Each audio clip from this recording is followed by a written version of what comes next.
Welcome back to Wiz the Supercoach. Actually had another good week, and this was a genuinely good week. I had my highest score for the year, so a 2,470. It's a round rank of 3,460, so even though it was fairly similar to last week's score, it was ranked quite a bit higher because I guess other people struggled. A few of the more popular primos that I don't have kind of didn't do their usual, so yeah, it kind of felt like the luck finally swung back my way a little bit. So we jumped up 1,718 spots, now ranked 3,935. So that means I'm on track for my highest ever finish again. Just got to hold out for 3 more weeks. I think my previous best was just over 4,000. So yeah, we're on track. And I guess to stick with the positive, there's 2 ways of looking at it. I could be disappointed that round 10 I was ranked like 150 and I've fallen that far, but we're going to go the glass half full, and I'm just going to be happy that we're still ranked inside the top 4,000 with 3 weeks to go, because there's really nothing else you can do. Just take the lessons and move on to next year. There's always another year, or at least we hope so. So we'll have a look at the team. Now, if we look at the trades, I have 1 trade left and 25k in the bank. So I did use a trade this week, had to get rid of Callahan. I didn't make a trade video, but I did change who I was going to trade to. So in my last round review, I was leaning towards bringing in Golden for Callahan. I actually ended up going Rankin. It was between those two. I did say that, I'm pretty sure. But in the end, I went with Rankin because I enjoy watching him play, obviously, being a Crom supporter. But I think at this point in the year, if you're trying to make up spots like I am, you just got to send it. And I thought, bugger it, everyone, it seemed like a lot of people were going with Golden, so he was the popular pick. So if I want to get ahead of them, I can't go Golden myself because I'm not going to make up any ground. So we're just going to have to roll the dice and hope that Rankin outscores Golden for the rest of the year. That may not happen, but for now, we've got a 14-point advantage, which isn't much, but it's, 14 points is 14 points. I was freaking out a lot when Golden scored the 144. I was thinking I made a huge mistake, and it was tough watching him. And especially early in the first quarter when Rankin was like on 0 in his game. But then, yeah, he just went absolutely crazy from there, admittedly against Essendon, but still.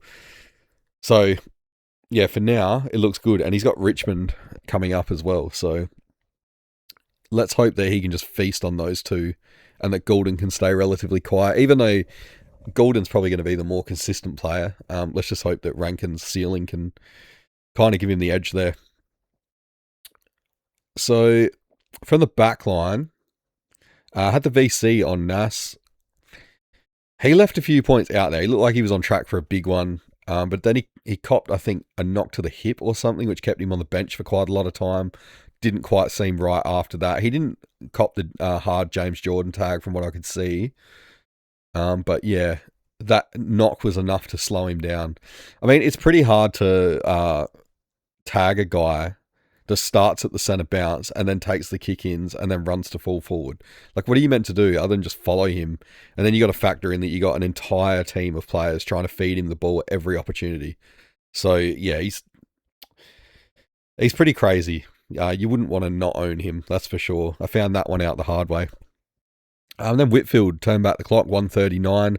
Very nice. Maybe at the expense of Ash, who only got 82. Although I think he started out really slow as well. And he came on as the game went on. But unfortunately, he just, he wasn't playing against Essendon like Rankin was. So he couldn't go crazy. Blakey, we finally got a ton out of him. Very nice, 113.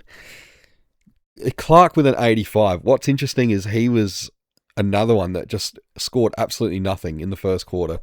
I can't remember what it was. It was literally close to 0, I think. But to finish with an 85 is not too bad. Worrell, however, 62. Not good. He's on my never again list, I think. We'll say this though.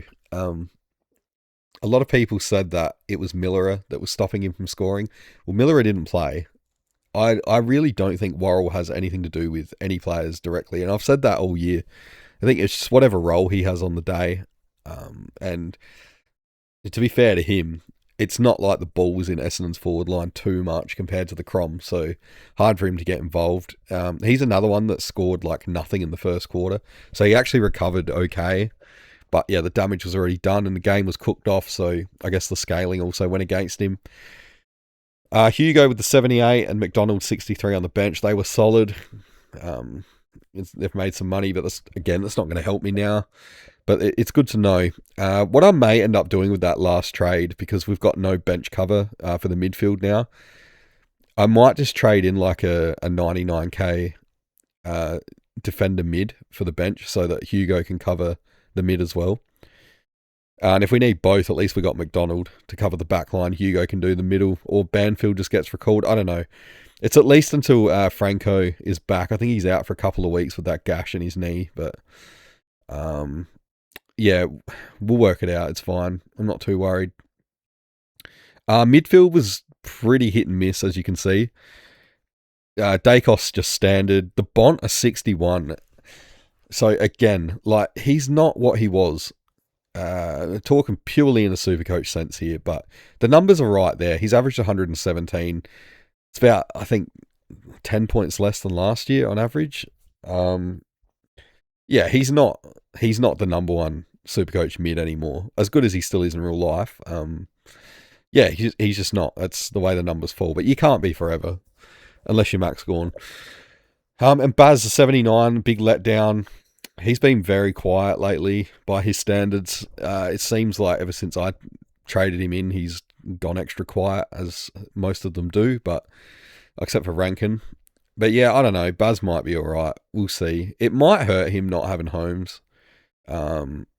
Obviously, teams can put a bit more attention into him, not have to worry about both of them. I don't know, but most players play better when they've got their good teammates around them. So that could be a worry. Already talked about Rankin. The 158 was awesome. Merritt, the 109. Well, it's right in line with his average, so pretty standard, and that's absolutely fine. Same as Anderson. Heaney back to the ton, so 114, quite nice. Herbert though, a 132, so I think that's two 130s in a row, and this time I didn't have him on the bench. So, well, I'm not glad that Franco cut his knee, but at least I didn't have to make that choice this week. So yeah, he's gotten 134, 132. The kid is out of control. I wish he was playing for the Crom. He's legitimately a good player. I don't know how these guys slip through the cracks in the draft and stuff, but man, it needs to stop happening. So yeah, I'm more than content to just sit him there now as the M8. Like, I've got no choice really, but it doesn't worry me at all when so many of the other mids are so inconsistent at the moment and they've kind of fallen over at times. Herbert's last 2 weeks have been huge, so yeah, not worried about not having an actual primo as M8 at all. And once again, I mean, I said it last week, but if I had have spent all those trades when people were telling me to, I wouldn't have any left right now. And I guarantee you I wouldn't be making up any ground. I'd be falling back even further. So I guess it pays sometimes to stick to your guns. I mean, I could still fall back from here, that's for sure. I'm not saying like I told you so, but I guarantee you I'd be in a worse place right now with that rank if I had have just gone and tried to get the team to 23 primos or whatever. Yeah, no action on the bench there. The rucks were pretty good actually. So Gawn, it was a bit of a hard decision. Did I take the 117 from Nas or did I back in Gawn against Gold Coast? I've found in the past that if you underestimate Gawn in any way or question him, he will make you pay. So I thought we just got to go with it and whatever happens, happens. So we chucked the captaincy on him. A 148. He's still the man. I think he's number one in the whole of Supercoach, isn't he? He is. So, I mean, it shouldn't have been that hard of a decision just based on that, but you just never know. So yeah, very happy with that. And then a 102 from Grundy. He was fine. He's not as dominant as he had been for probably the last 12 months, but he's still averaging 120, so you can't complain too much. And I guess I'll include Cherry as well, who I had him flex. He got the 109. He was up against Meek, I think. So, Yeah, not too bad. He's just going to struggle when he comes up against the jumping ruckman, like a TDK or something like that. So, I mean, who does he play going forward? He's got the Bulldogs this week, so English is probably not going to be a great matchup for him. And in the past, he's done well against English, but that was with the previous rules. He's got Geelong. He should do well against Geelong, although every time we think that, Chris Scott pulls something out of the bag that just completely turns it the other way. Then he's up against Grundy at the end. At least Grundy's not a jumper, so he might be all right. I don't know. He's just so unpredictable at the moment. It's kind of like one good score, two shit ones, and then whatever. I've said it before, he's probably on my never again list. So yeah, the forward line. Sheasel, standard, whatever. Hill at 96, that's decent considering paid peanuts for him. Pickett, the straight ton. Durham at 87. He was a little bit down in the second half, but Essendon just got starved of the ball really, and he was fine. 87 for what we paid for him. Like, he's been probably the pick-up of the year till this point, so he's all right. He's had a couple of sort of down weeks by his standard, or should I say by his recent standards, but yeah, it's fine. Not worried about Durham at all. Not when you've got donkeys like Miller and Petrarca in your forward line. Miller 76, Petrarca 53. I actually should have just fielded Campbell Lake over Petrarca. He's that bad at the moment. He's down to 384k. And I don't give a shit if he's 380k at the start of next year. I'm not paying it. I'm not putting him in. There's something seriously wrong. And I've probably mentioned Gold Coast in the last 3 videos I've made, but now that they've lost 10 in a row, and to be honest, I'm one of those people that thinks that their list is overrated, if anything. I think they've got massive problems with it, but it's nowhere near like a bottom 6 list. There's no way that any coach should have them losing 10 in a row. They have got serious problems at that club. I couldn't even tell you what's going on, but yeah, it's bad. When they've had everything given to them and they've still managed to go 10 losses in a row, serious questions have to be asked. I don't know if it's Dimmer or what, but yeah, I'm just, I was one in the preseason that was kind of downplaying the hype around them and saying that they wouldn't go as well as people thought.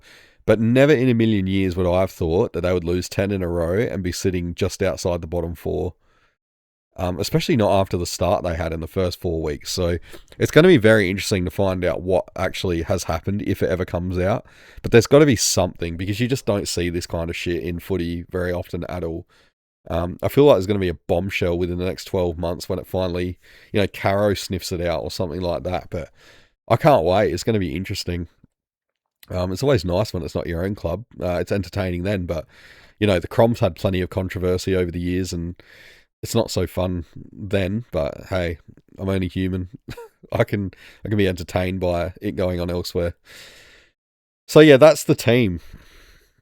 Yeah, hopefully the good luck continues anyway. I don't have any plans this week for that trade, so unless we find out someone's been injured and needs to be replaced, but so far it looks all good. Apart from Petrarca, let's have a look. I don't think there's anyone I can even send him to, even if I was to. So it would give me 409k.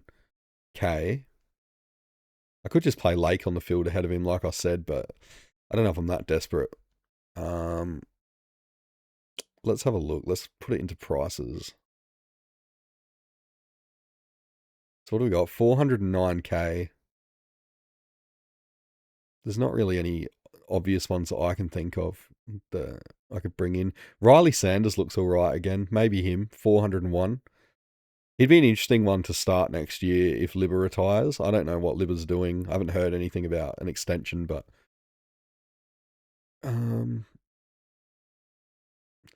Peter Wright, he's not obviously in consideration at all, but I was thinking today watching him play, because he's only played for Essendon the last few years, and before that he was at the Suns and they were struggling. I imagine that he would be a really, really good top player if he was at a decent team. Imagine him in an actual good team, or the current Gold Coast list, if they were performing how they were meant to. Imagine him instead of a Walter or Ben King. Um, yeah. Oh, do I get? Okay, this is interesting. Do I get rid of Petrarca and go to Thilthorpe? Because Thilthorpe seems to be back in form. He's got Richmond. He should feast on them, you would think. And he's playing second ruck again. I know, yeah, it was a big score against Essendon, but he has looked better over the last few weeks. It's like his back's not holding him back as much. Really, I think the safe thing though is just to sit tight and just wait for an injury.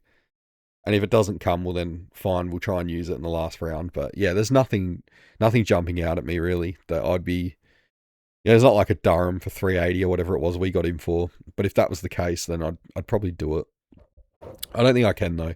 I think at this point I've proven it to myself. I just need to stick to my guns and stick to the long term plan. Unfortunately, yeah, sticking to that plan through the buy rounds and stuff, it's kind of taken too long to kick into effect. But we'll still hopefully get like a decent rank. So yeah, if you guys are still watching, let me know how you went and how you're looking to finish the season. With if you got any trades left or who you're even thinking about getting. It's obviously really quiet this time of year now. I know a lot of people have lost interest, and even a lot of content creators have lost interest as well. I haven't. This is probably the most invested I've been in it at this time of year ever. So yeah, even if my rank keeps like it tanks big time from here, I'm still basically watching it for next year. So yeah, always learning, I think. But yeah, I think that's about it. So again, cheers if you're still watching at this time of year. And yeah, I'll actually try and make a trade video. I know I say it every week, but yeah, if I get time. As if I even make a trade. If I don't make a trade, well then I'm not making a video. Although I have done that before. So yeah, I think that's it. 17 minutes. I'll leave it on that. And yeah, let me know how you went. I'll catch you in the next video, whatever that is.